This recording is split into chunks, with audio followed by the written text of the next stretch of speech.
درود پاک ایک ایسی چیز ہے جس میں بندہ اپنا نام و نشان مٹا دیتا، ایسی تربیت ہے. تو کہتا کیا، اے اللہ تو ہمارے آقا پہ درود بھیج. یہ درخواست کی نا، وہ جواب دیتا ہے میرے بندے تو پیدا بھی نہیں ہوا تھا میں تب سے بھیجتا ہوں.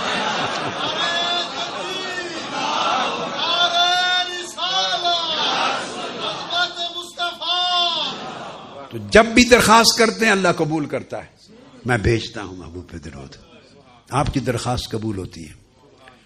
اب وہ ذات دیکھتی ہے اور آقا علیہ السلام کی ذات بھی دیکھتی ہے کہ یہ میرے بندے نے باقی تو ساری زندگی اور ہر روز صبح و شام ہر نماز کے اندر بھی اور باہر سب دعائیں کی اپنے لیے.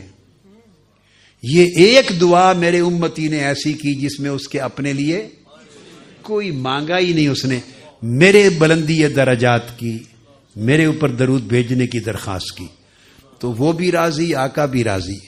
اس لیے میرا دل کہتا ہے کہ اس التزام کو کرنے والے اور دائماً اس میں شریک ہونے والے، اس نسبت سے اور اس کو جاری رکھنے والے جنت میں اللہ پاک کی بارگاہ کی مجلس دیدار میں ضرور شریک ہوں گے انشاءاللہ تعالی.